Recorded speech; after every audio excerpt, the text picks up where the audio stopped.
Kneel. For your queen. She's Hela, sister of Thor in the Marvel comic universe, and Galadriel, the mystical elf in Lord of the Rings. She's portrayed Britain's Queen Elizabeth I, composer-conductor Lydia Tarr, and the Irish investigative reporter Veronica Guerin. She was Lilith Ritter, the femme fatale in Guillermo del Toro's Nightmare Alley, and the loathsome yet lovable Jasmine in Woody Allen's Blue Jasmine. With a career in film and on stage spanning more than 3 decades, Cate Blanchett is easily one of the greatest actors of her generation. But the double Academy Award winner also plays important non-fictional roles. In 2016, she was appointed Goodwill Ambassador to the UN Refugee Agency. Since then, her advocacy work has taken her to Cox's Bazar in Bangladesh, where she's met Rohingya Muslims who fled persecution in Myanmar, and to Lebanon, where she met Syrians forced from their homes by 12 years of war. Her latest trip was to Jordan, which is hosting more than 743,000 refugees. We caught up with Cate in London to discuss the UN's operations and how the refugees she's met along the way changed her perspective. Cate Blanchett talks to Al Jazeera.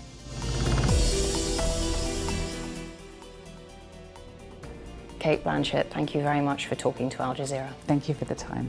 I want to ask you about your missions to Jordan, Lebanon and Bangladesh as UNHCR Goodwill Ambassador. But first, let me ask you why you chose to get involved with this organisation. Why does it matter to you? Yes, I've been working with UNHCR, the UN Refugee Agency, for 7 years now. And look, as an actor, I see my job as an empathetic one. You step into, on a prosaic level, you step into other people's shoes and try to understand their point of view. And so it's a natural thing for me to be curious about the stories of other people. And I suppose that's what I see my role as Goodwill Ambassador is trying to put the human face on the numbers. You know, when I started working with UNHCR 7 years ago, I think the number of people displaced around the world was about 61 million, which is enormous, but now it's upward of 103, and I think it's really difficult for people to digest that. So I felt that I had maybe an inclination or a skill set that could communicate those stories. But then on another level, I'm Australian, and I come from a culture which, you know, colonial invasion notwithstanding, has been positively built on the welcoming embrace of asylum seekers and refugees. And we are in the Asia-Pacific region, but we've been colonised by Britain. We're a real melting pot. And I watched over the late 90s to the present day that welcoming embrace calcify. And I saw the impact it had on the national conversation and on people who called themselves citizens of Australia. And watching that rhetoric of exclusion and to, you know, and really contravening humanitarian laws, I found that rhetoric being exported overseas. I felt that maybe I had a particular perspective which might be of interest. And do you remember the first time you visited a refugee camp and what it was like? Well, of course, not all refugees are in camps. So having recently gone to Jordan, I think that was the first time 7 years ago I went to Jordan with UNHCR. I went to Zarchi and to Azraq. And Jordan has been, as you know, has been deeply welcoming to Syrian refugees in particular. And to look around at that camp of 80,000 people, which is not insubstantial, but of course there's 670,000 refugees in Jordan, and knowing that half of those in that camp population were under the age of 18, as a parent, I found very overwhelming. But what was remarkable was the resilience and the inventiveness and the sort of the instant community that had sprung up there. And I think that actually flouts this xenophobic rhetoric that we get, that people are you know, out for themselves, or the criminalisation of refugees, that lingo. people I met were incredibly welcoming, with very little to give, you know, holding feasts for my son and my husband and I, and sharing their stories very, very generously in the hope that, you know, we could humanise. As you say, Jordan has a vast refugee population. Many of them are from Syria. And while they have found some sanctuary in the host communities, still many of them are living below the Jordanian national poverty line of about $3 a day. I know that you reconnected with some of the people that you first met in 2016. How has their situation changed? What did they say to you? Yes, it was great to be able to reconnect with people in order to see where they were 7 years on. One family, and Abu Mohammed, they're in an urban setting, which is, of course, where the vast majority of refugees are in Jordan, and their situation is dire. You know, they are, because not having the ability to work, having their, you know, children approaching the end of their school, a couple of their daughters have been married, and they, you know, they've been able to move from one apartment, but it's still quite peripatetic and fragile. And so they're, you know, they really don't know necessarily where their meal is coming from. Because, of course, even though the work of UNHCR is so vital, and their partner organisations, they can't reach everybody. And things have changed since the pandemic, cost of living crisis, and everything's become more expensive. So, but also with Ukraine and even what's unfolding in Sudan, you know, the High Commissioner was saying that if the fighting doesn't stop, we could look at displacement of 800,000 people in Sudan. So, of course, the World Food Programme, UNHCR, can't reach all of these people. So it reinforced to me the importance of the international community to maintain humanitarian aid for these neighbouring countries so that they can help give the refugees support, so they don't make perilous journeys. And Lebanon is also hosting many Syrian refugees, over 1.5 million. I know you've visited Lebanon as well. And there was one case that UNHCR has been following very closely about a lady called Qadra who fled Homs in Syria. She's 50 years old. She is a widow with 5 sons. She's struggling to put food on the table and lives in constant fear of being evicted because she can't make the rent. But what was really striking about her story was that she made the very difficult decision to send her son Adnan to work. He was 3 years old when they got to Lebanon, and now he's 15, and he's never had an education, so no prospects for him unless that changes.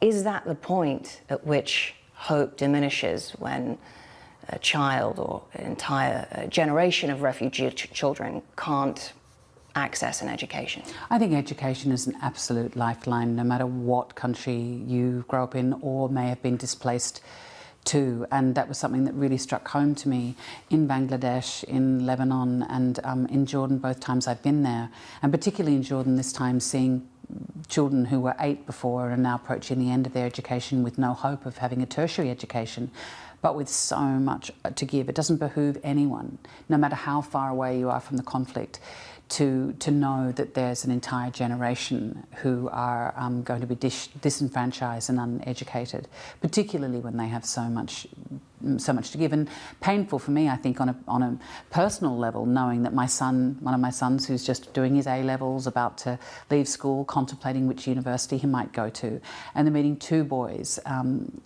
Syrian refugees in Jordan, who don't have that opportunity, whilst at the same time I'm here in England hearing this xenophobic rhetoric around the fact that boys like that, these innocent, vibrant, curious, humble boys that I met in Zartri, that they are somehow criminals or that they are a danger to society. I saw nothing but opportunity. And I want to ask you as well, you mentioned it, Cox's Bazar, Bangladesh.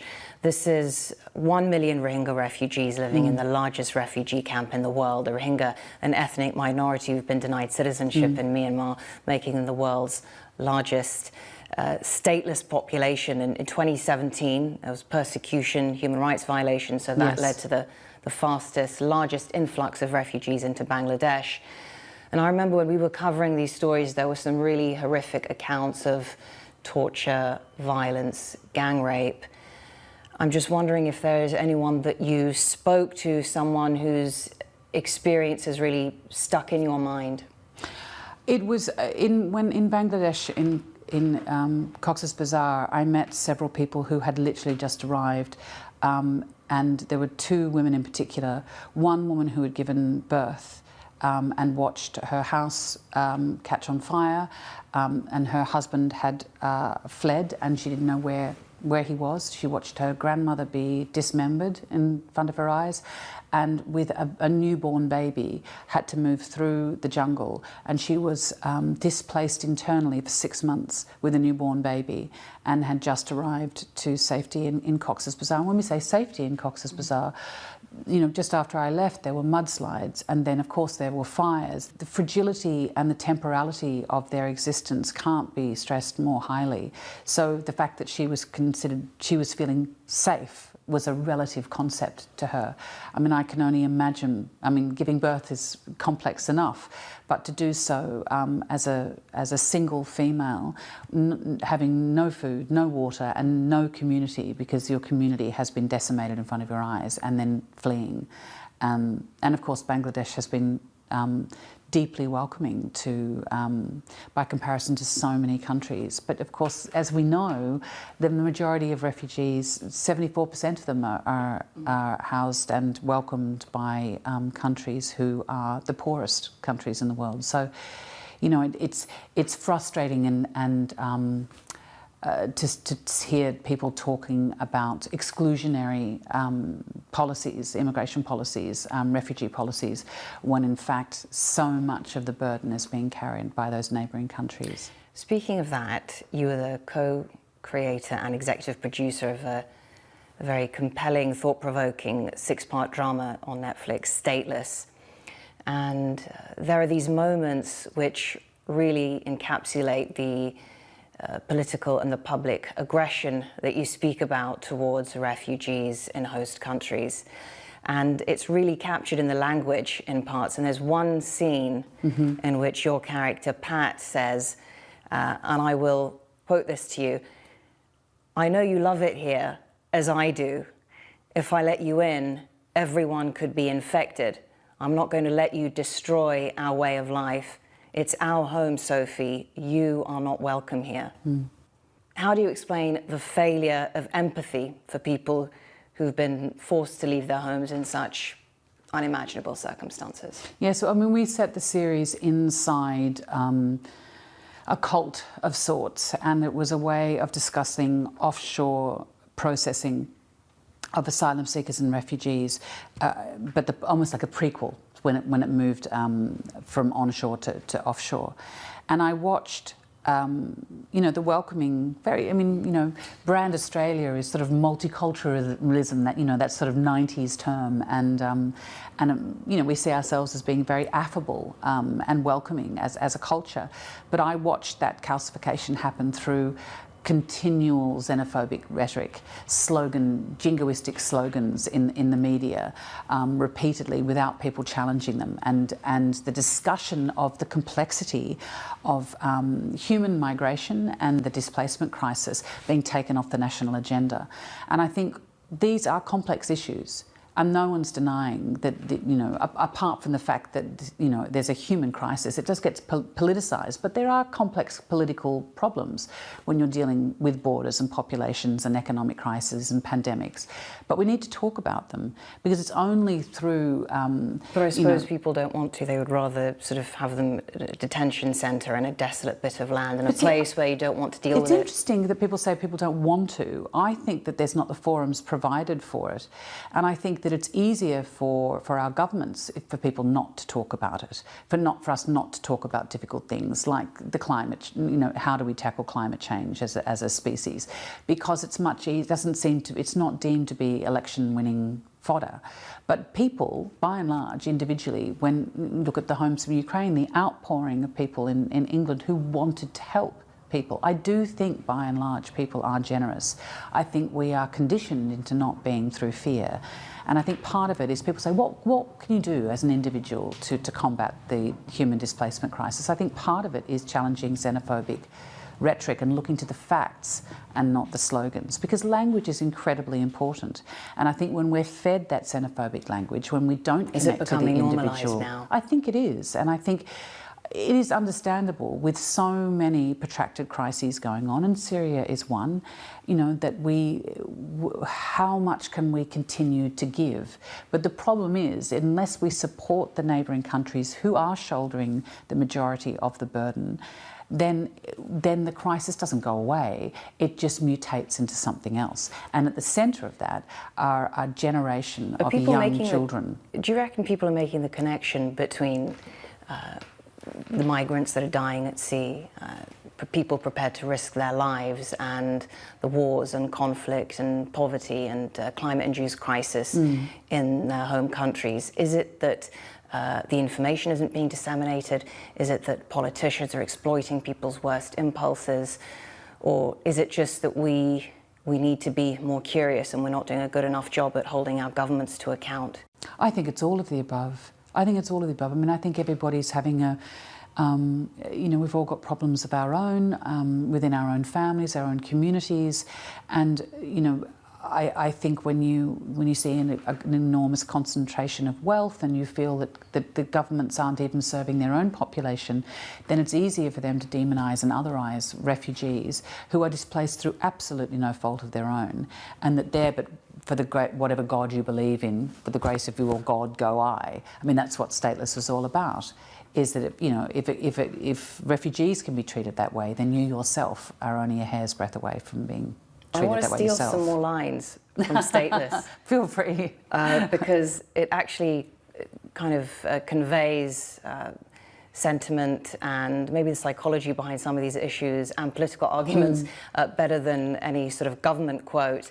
But there is this one bit where we hear from the character who's in charge of the detention centre, and she does an expert job of making the government's argument. She says, Australia's detention regime is a reflection of our highly developed migration system, enabling us to determine both the identity of asylum seekers and the legitimacy of their claims for protection, and it allows us to do that in a way that protects our national security and order. Our standards are in keeping with the international guidelines. This is a first-class facility, she says, of the detention centre, which is almost satirical when we see the sort of nightmarish scenes from what feels like a prison. What did you want people to know about the conditions inside these facilities versus what the public are told, the government narrative? Well, at the time that we made the series, it was entirely off the national conversation. And we've seen, I mean, the High Commissioner for UNHCR was just in Australia recently, and there are positive developments with the change of government that, you know, say 19,000 people who are on temporary protection visas are now going to be resettled, that there is movement to finally address this shameful thing that was going offshore processing that was going on. I think it's the rhetoric. It's to look behind the rhetoric to the reality.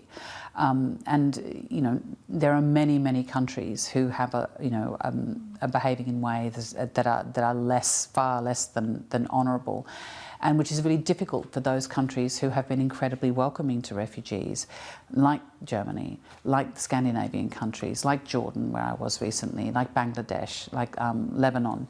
And it makes it more difficult for them because they have to shoulder an increased responsibility. It's a collective international concern. As the 1951 Refugee Convention points out, refugees are a collective responsibility, and it seems to be something that we did understand in the wake of the Second World War, and yet we are choosing to forget it, or to allow ourselves to forget it.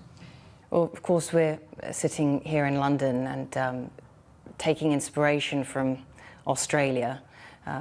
The UK is now introducing some draconian policies which could leave tens of thousands of people, including families with kids and unaccompanied children, without access to the protection they're entitled to under international law.